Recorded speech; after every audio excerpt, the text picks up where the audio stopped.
Tiene usted el micrófono cerrado. Bien, buenas tardes, lo primerito. Grupo Buenas tardes.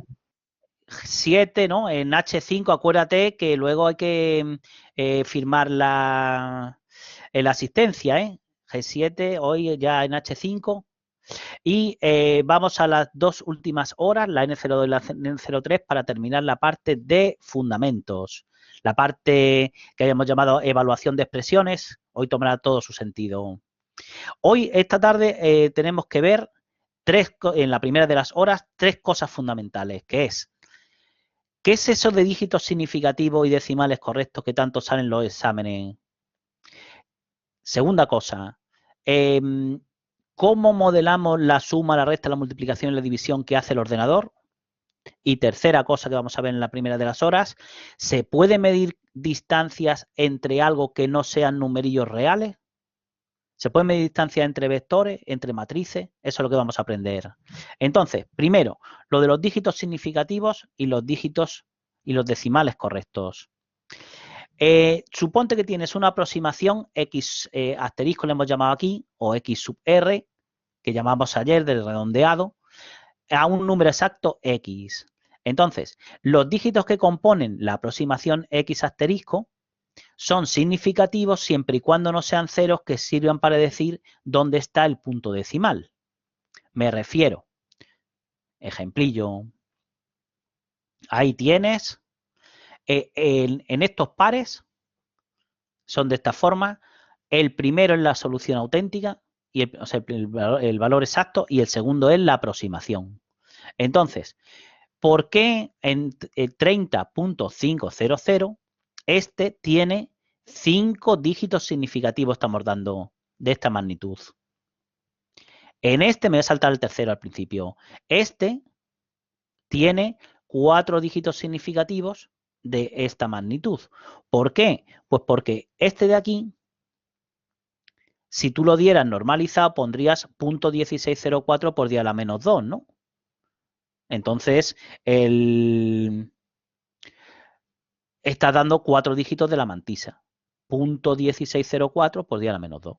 Que este 0 y este 0 te sirven para indicar que el punto decimal está aquí. Y en 28.300 como aproximación redondeada, 28.294, pues aquí lo que estás diciendo es, aquí estás dando 3 dígitos significativos. Esto lo darías como .283 por 10 elevado a 5. Pero que este 0 y este 0 solo te sirven para indicar que aquí está el punto decimal. Entonces, esta tiene 5, esta tiene 4 y esta tiene 3 dígitos significativos. ¿Bien? Bien. Siguiente apartado. Dice, ¿cuánto valen n, d e i para estos x asterisco? N, d, e, i se refiere a esta notación. Desde el punto, en el ejercicio 5.3, apartado 2, lo que vamos a hacer es, cuando tenemos una aproximación, el 30.500, el dígito que está aquí a la derecha, este es el dígito de sub 0 y este es el de sub 1 y este es el de sub menos 1, el de sub menos 2 y el de sub menos 3. ¿Bien? Bien. Entonces, la posición del dígito significativo más a la izquierda, esta, es la posición n-1. Luego, como n-1 vale 1, n vale 2. Y la posición del dígito significativo más a la derecha, que es esta de aquí, va a ser la posición menos d. Luego, como menos d es menos 3, d vale 3. Y el valor i, que es n más d, entonces va a valer 5. ¿Sí? ¿Lo ves? Mira la notación del punto para allá, de su 0, de su 1, del punto para acá, de menos 1, menos 2, menos 3. Y como aquí hay d dígitos y aquí hay n dígitos, el número total de dígitos es n más d, que es el i. Claro, lo que pasa es que el i, el número de dígitos, siempre es mayor o igual que 0, pero el n y el d no tienen por qué ser mayores o iguales que 0, como vamos a ver ahora en el resto de los ejemplos. ¿Vale? El que hemos hecho es este. Este de aquí. Vamos a hacer este primero. Fíjate, aquí las posiciones son menos 1, menos 2, menos 3, menos 4, menos 5. El 4 está en la posición de sub menos 6, ¿sí? Luego entonces, menos d es menos 6, luego la d vale 6. Pero ¿cuál es la posición del dígito significativo más a la izquierda? Que sería el 1 este, que es la posición de sub menos 3, ¿lo ves? Luego n menos 1 es menos 3, luego n vale menos 2.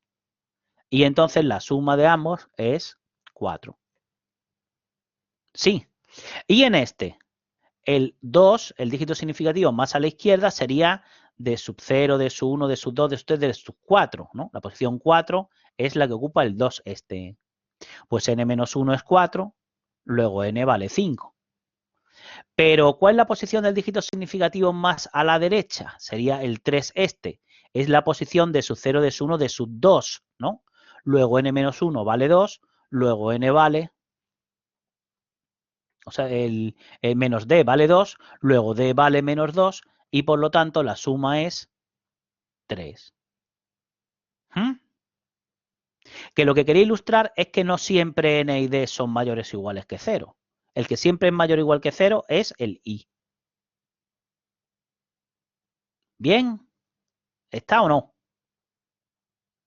Está.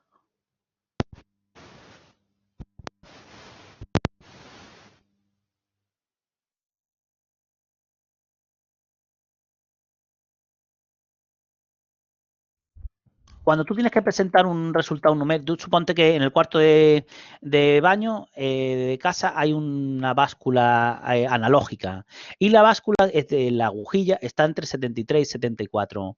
Tú le dices a tu hermano, oye, mira, que peso entre 73,2437,14,6 kilos. A que tú a tu hermano le das tantos dígitos significativos como redondeados correctos sean respecto al aparato de medida. Pues si lo haces con tu familia, pues también lo tienes que hacer en el numérico. Ahora vamos a aprender dónde hay que redondear para dar tantos dígitos significativos como correctos sean respecto al error cometido. Y ojo que correcto y exacto no es lo mismo, ¿eh? En el número pi, por ejemplo, tienes 3, 14, 15, 9, etcétera. Este es el número pi. Cuando tu número pi lo aproximas por pi asterisco, que es 3, 14, 16, este 6 es correcto porque hemos redondeado tal que aquí, pero no es exacto. Exacto me refiero al 5, al que es. Pero este dígito sería correcto, aunque no sea exacto. ¿Vale? Vale.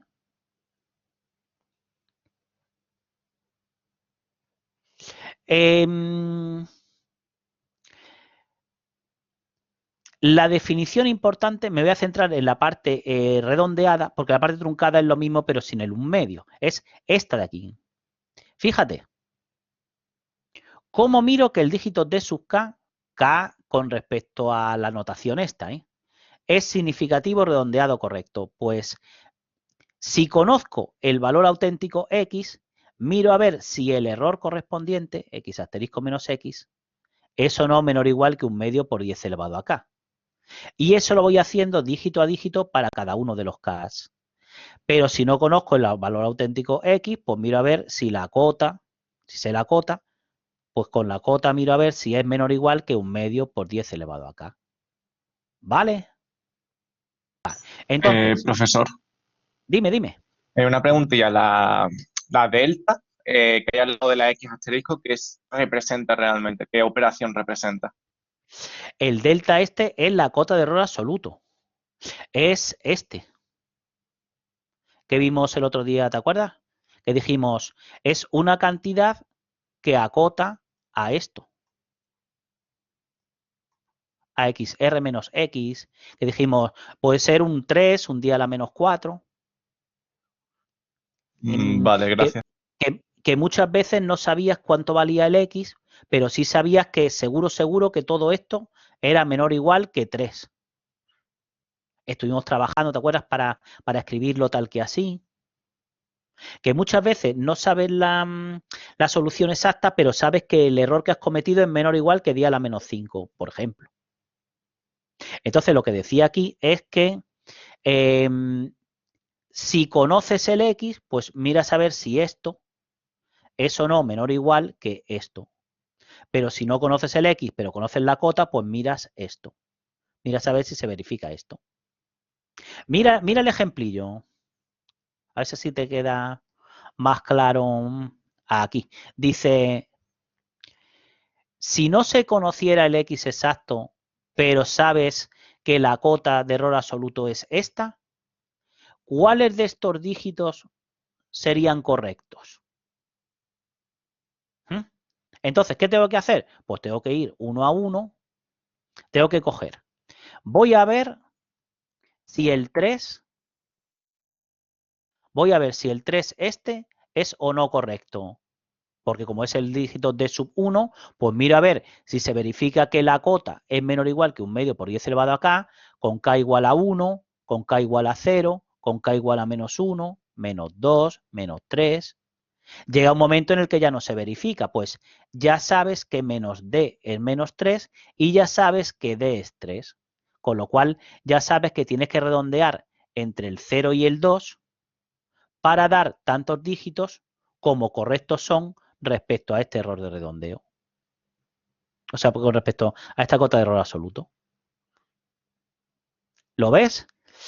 Claro, lo que pasa es que es muy engorroso, ¿no? Ir dígito a dígito. Entonces, piensa un poquitín cuando, como esto se tiene que estar verificando para k n-1, n-2, n1, 0, menos 1, menos 2. Como lo más restrictivo es cuando k sea menos d, pues si aquí tomo de cota de error absoluto 1/2 por 10 elevado a menos d, entonces tendré la definición de cuando una magnitud decimos que tiene de decimales correctos. Esto de significativo y redondeado se sobreentiende.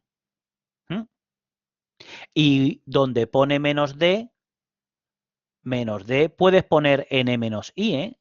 Donde pone menos d, puedes poner n menos i. ¿Vale? Vale. Eso digo en cuanto a la cota de error absoluto. Y a partir de la cota de error absoluto, puedes obtener fácilmente la cota de error relativo que te dice en la cuestión, la que nos dejamos el otro día, la cuestión 5.1b. Dice, deduce esta cota a partir de esta de aquí. La cuestión 5.1b.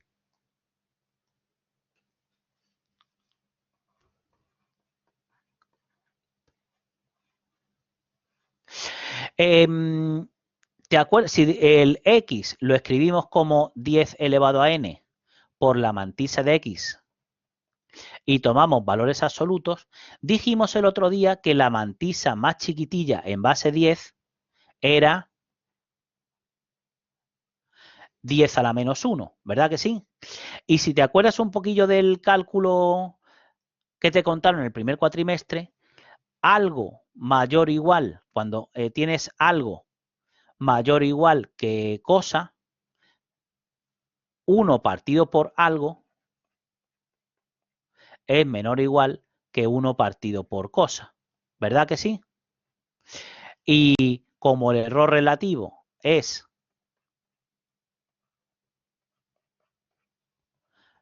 menor o igual el numerador que 10 elevado a n menos i y este es 10 elevado a n menos 1, pues me queda 1/2 por 10 elevado a 1 menos i.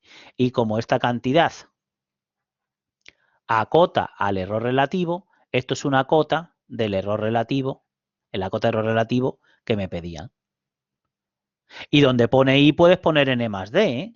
Entonces, que a partir de esta te sale esta y esta son fácilmente obtenibles, como hemos visto ahora mismo.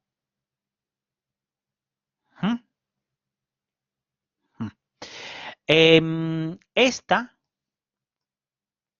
cuando tú ves en un examen, oye, demuestra que tal cantidad tiene 7 dígitos significativos. Se entiende que te están pidiendo dígitos significativos redondeados correctos.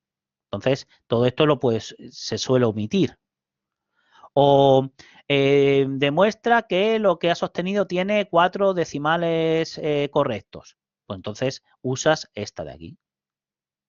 O esta, si te dicen dígitos, o esta si te dicen decimales. Vale. Y otra cosa que necesitaremos en la clase de después, en la hora de después, si te dicen que I vale 5, si te dicen que hay una magnitud con 5 dígitos significativos, sí, vale 5. ¿Cuánto es la cota de error relativo? 1/2 por 10 elevado a 1 menos 5. O sea, 5 por 10 a la menos 5. Bien, ¿todos de acuerdo? Todos de acuerdo. Hasta ahí sí. Es la primera de las cosas que teníamos que ver. Segunda de las cosas que tenemos que ver. ¿Cómo se modela la aritmética? ¿Cómo se modela la suma que hace el ordenador? La resta, la multiplicación, la división.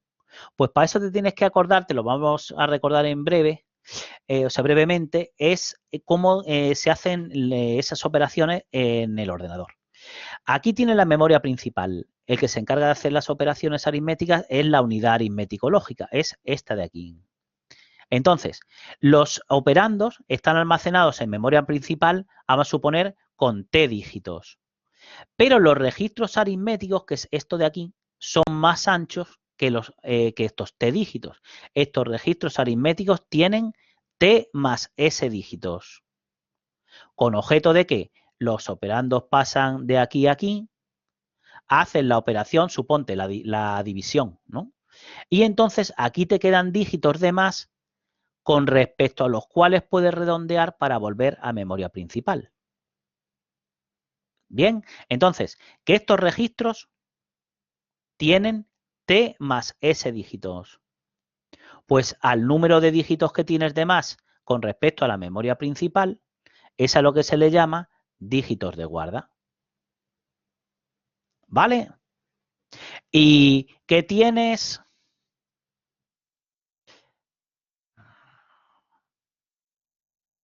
Que tienes tantos dígitos de guarda como dice la mantisa. Se dice aritmética de doble opción. Que tienes uno solo, se llama aritmética con centinela, y si no tienes ningún dígito de guarda, se dice aritmética de precisión simple. Entonces, el modelo aritmético que vamos a seguir es este. Para hacer la suma del ordenador, x más con circulillo y, lo que hago es, represento x en el sistema. Luego represento y en el sistema, ¿ves? El FL de y. Hago la suma matemática, o la suma o la operación que sea, y el resultado lo devuelvo a memoria. ¿Va? Entonces, vamos a hacer como ejemplillo este. El ejercicio 5.4. Dice, quiero hacer la suma de estos 4. 1,23,42, 0,34,29,1, etcétera. Y quiero sumarlos de más grande a más pequeño. Y en casa puedes hacerlo sumando de más pequeño a más grande. Y compararlo con la suma matemática auténtica. Entonces, tienes que hacer el primero de los casos, el R*A, dice usando truncamiento, aritmética de 4 dígitos, esta es la mantisa, t igual a 4, y doble precisión. Como hemos dicho que doble precisión es el mismo número de dígitos de guarda que de la mantisa, tenemos también 4 dígitos de guarda. ¿Vale?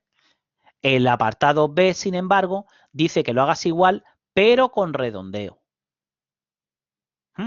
Entonces, vamos allá. Vamos a ponerlo tal que aquí.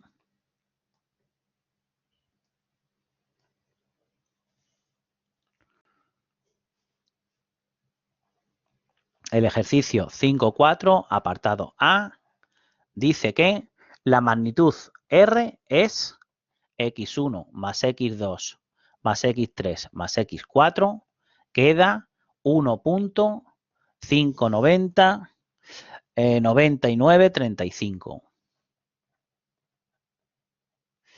Pero te han dicho que calcules el R asterisco sub A es, luego que le sumes con circulillo x3 y que luego le sumes con circulillo el x4. Pues esto vas a ver que da 1.588. Por lo siguiente, me han dicho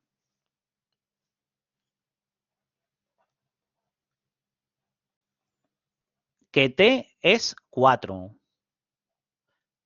que la aritmética es de doble precisión, luego S también vale 4. Y como me han dicho que haga truncamiento, lo que hago es lo siguiente. ¿Cómo hacemos x1 más con circulillo x2? Pues haciendo. El x1 era 1,2342 y el x2 era 0,34291. Pues lo que hago es el FL de x1, pero como solo son 4 dígitos, pues sería 1,234. El FL de x2, 0,3429.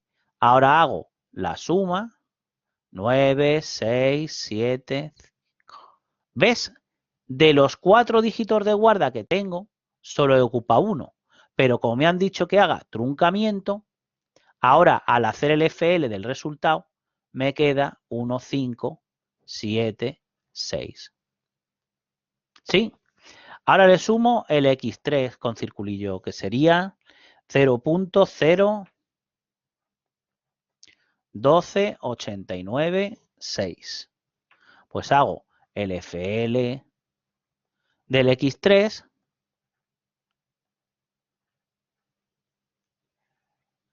hago la suma matemática auténtica, 8,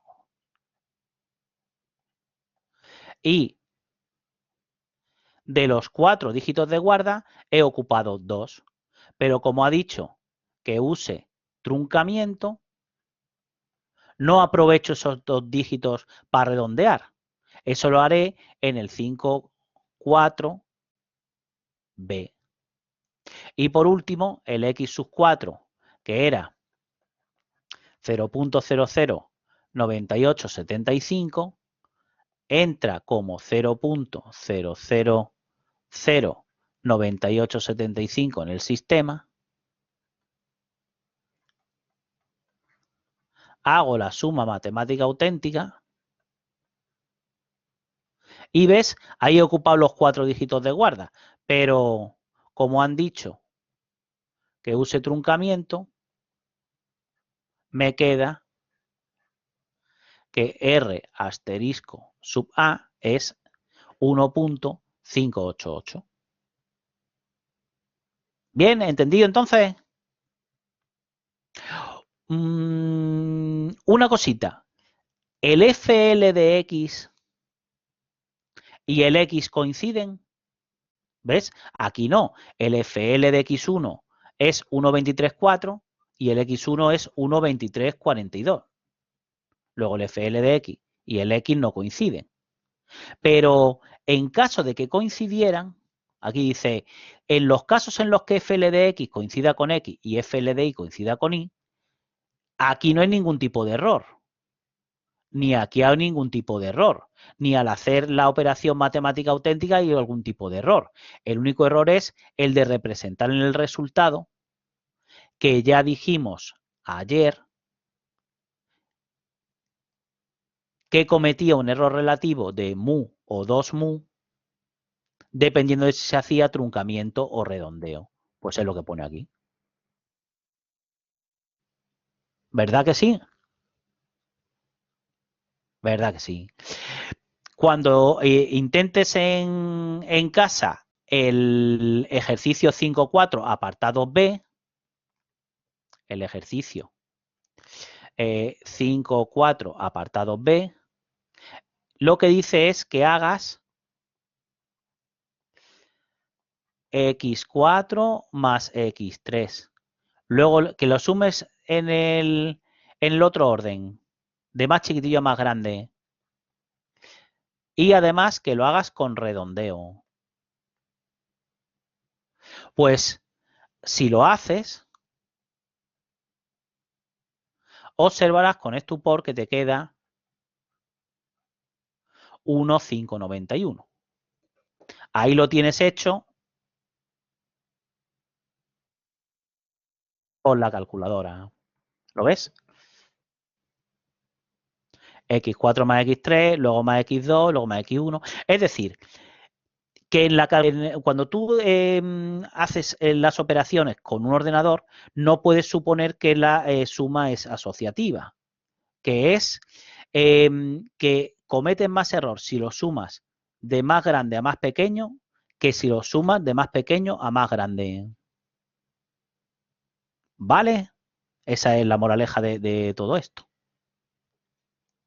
Entonces, como te da igual sumarlo de una forma o de otra, pues súmalo de más pequeño a más grande. ¿Sí? ¿Hasta ahí sí? Hasta ahí sí. Oye, dice el ejercicio también que pintes el dominio de datos y el dominio de resultados. Aquí, ¿quién es el dominio de datos? En todos los problemas hay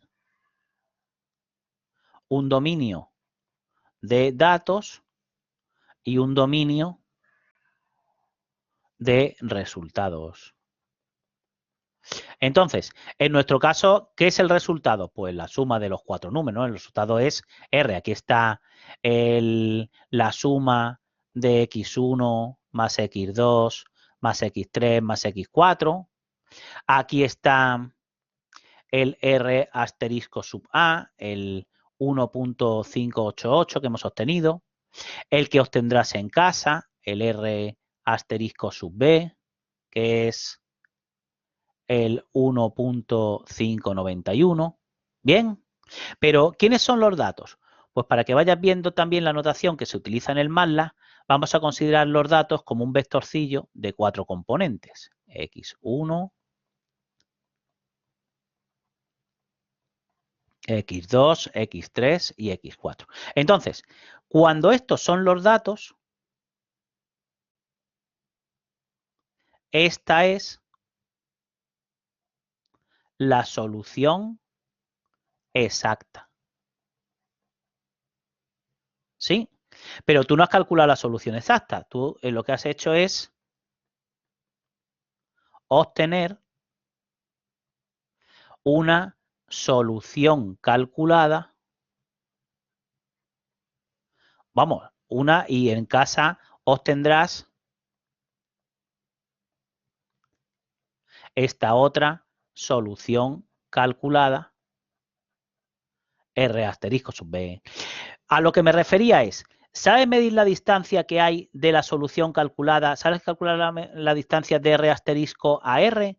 Sí, porque conoces la distancia fundamental. Sabes que cuando hay involucrados dos números reales, la distancia se calcula haciendo el valor absoluto de la diferencia. ¿Verdad que sí? Pero, ¿sabes calcular distancias aquí? ¿Sabes calcular distancias entre vectores? ¿Sabes calcular distancias entre matrices? Pues eso es lo que vamos a ver ahora. ¿Bien? Bien.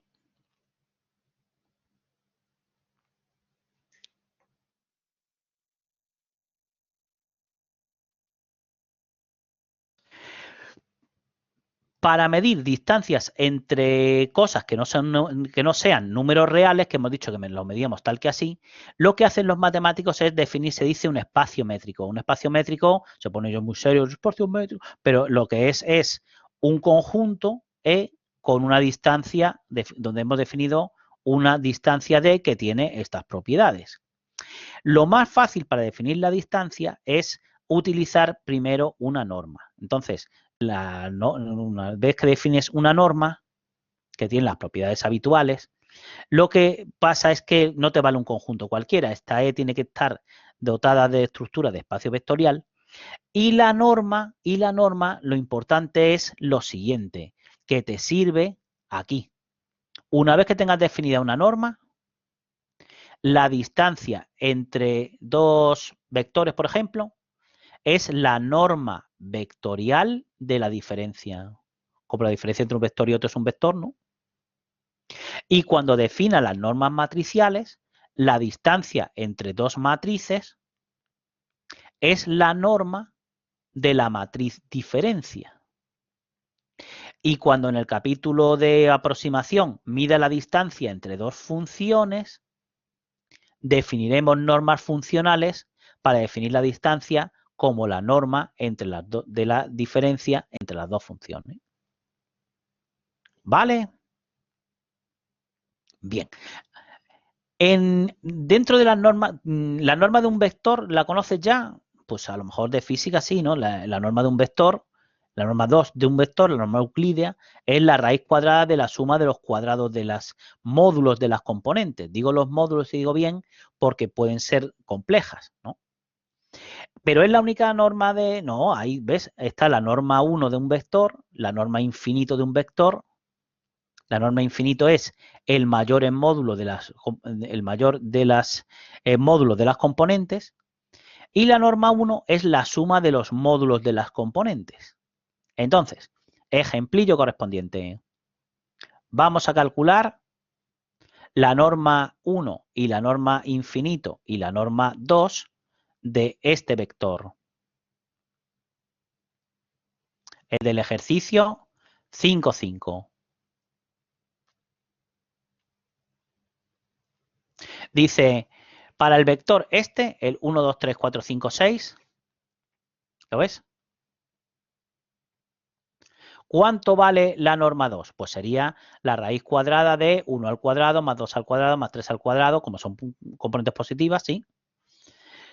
¿Cuánto vale la norma infinito de este vector? Pues sería el máximo de los módulos, sería 6. La norma infinito de este vector es 6. ¿Y cuánto vale la norma 1? Pues sería la suma de los módulos, que sería 6 y 4, 10, 5 y 3, 8, 2, 10, 21. ¿Bien? ¿Todo el mundo de acuerdo? Entonces, las normas vectoriales aprendidas. Y en cuanto a las normas matriciales, tiene que verificarse esta propiedad multiplicativa, que la norma de A por B sea menor o igual que la norma de A por la norma de B. Pero la importante es esta de aquí. Porque las normas matriciales, una forma de definirlas es a partir de la norma vectorial 2, se define la norma matricial 2, a partir de la 1, la norma matricial 1, pero lo que se verifica esta es la propiedad importante, que la norma matricial es consistente con la norma vectorial subyacente. Entonces, no hay posibilidad de equivocarse, aunque se pone símbolos, el mismo símbolo, barra, barra, esto significa norma vectorial, esto matricial y esto vectorial, porque lo que hay dentro de las dos barras, de las dos barras dobles, es respectivamente un vector, una matriz y un vectorcillo. ¿Vale? Y para calcular la norma 1 y la norma infinito de una matriz, la forma más fácil es esta, que la tienes en la página 26A. Está la definición, pero la forma fácil de calcularla es esa de aquí. Entonces, Vamos a hacer los cálculos correspondientes aquí del ejercicio 5.5, que podamos, pero te voy a enseñar aquí, mediante una esquemilla,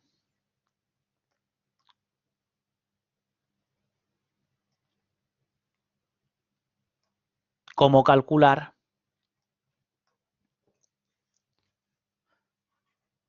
las normas 1 e infinito de una matriz.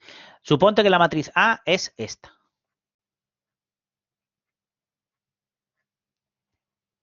Hago la suma de los módulos, de la primera columna y le llamo S1. La suma de los módulos de la segunda columna y la suma de los módulos de la tercera columna. Y ahora hago el máximo entre esas cantidades. Pues eso es la norma 1 de la matriz. Y si lo hago por filas, cojo la suma de los módulos, la suma de todos estos módulos y la suma de los módulos de todas estas componentes y hago el máximo, entonces obtengo la norma infinito de esa matriz. Por ejemplo,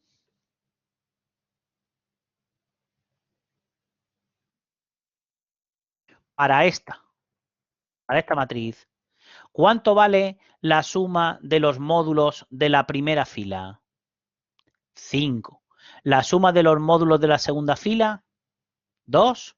No, es de los módulos, Esto es 4, esto es 3, y como el máximo entre 5, 4 y 3 es 5, la norma infinito de la matriz M1 vale 5. ¿Bien? Bien. La norma 1 y la norma infinito es fácil. Y la norma 2 y la norma de Frobenius, que se llama. La norma de Frobenius no es una norma subordinada a una norma vectorial dada, pero sí que tiene una propiedad similar a esta. Ahora la veremos. Entonces, la norma de Frobenius, fíjate, es como si la matriz 3×3 fuera un vector grande de 9 componentes y le calcularan la norma euclídea, esta de aquí. Pero también hay otra forma de calcular la norma de Frobenius, que es esta de aquí, y que es muy similar a la de la norma 2, que es esta de aquí. Entonces, primero, tanto en esta como en esta aparece la matriz A asterisco, que es la adjunta de la matriz A, o en notación más moderna se pone A super H. Entonces, ¿cuál es la matriz A super H que corresponde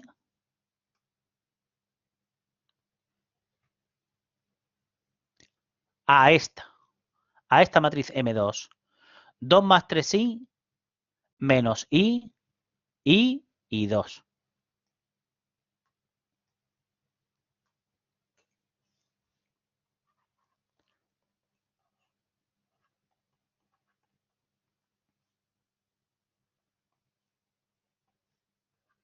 Pues fíjate, es muy fácil.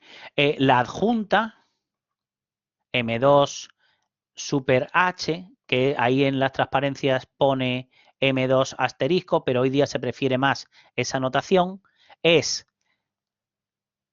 la traspuesta de la conjugada de esta matriz, que es cambiando A más BI por A menos BI. O sea, aquí pongo 2 menos 3i, aquí pongo i menos i, y el conjugado de 2 más 0i es 2 menos 0i. Pues aquí te queda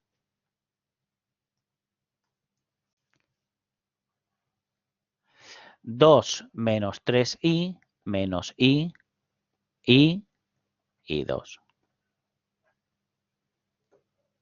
¿Vale? Y una vez que ya sabes lo que es la adjunta de la matriz A, ahora ya tienes que la norma de Frobenius de una matriz es raíz cuadrada, que saben lo que es, de la traza, que es la suma de los elementillos de la diagonal, te recuerdo, de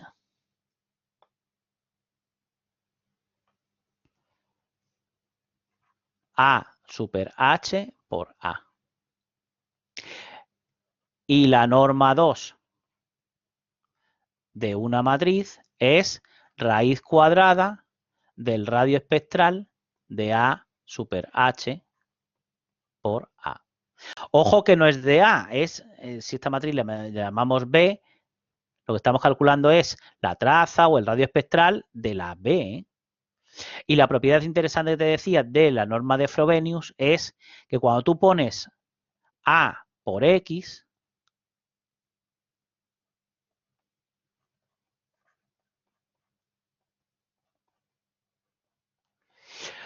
si aquí pones un 2, aquí tienes que poner un 2 y un 2, o un 1, un 1 y un 1. Pues, y ya vas a ver que el cálculo de la norma 2 es engorrosillo. Pues la propiedad de la norma de Frobenius interesante es que aquí puedo poner norma de Frobenius. Que la norma de Frobenius de una matriz es consistente con la norma 2 vectorial. ¿Vale? Y, oye, el radio espectral, ¿te acuerdas lo que era? Bueno, vamos a parar un poquitín antes de verlo, ¿no? Son 44. ¿Vale? Paramos un poquitillo. Paramos 5 minutos y continuamos. Sí. Aquí. Ponemos I44. Y paramos un poquitillo. Venga, pues hasta dentro de I50 nos vemos. Perdona, Pablo, ¿puedes dejar la pizarra en el último ejercicio para mirar una cosa? Sí, pero detengo la grabación, ¿vale? Vale.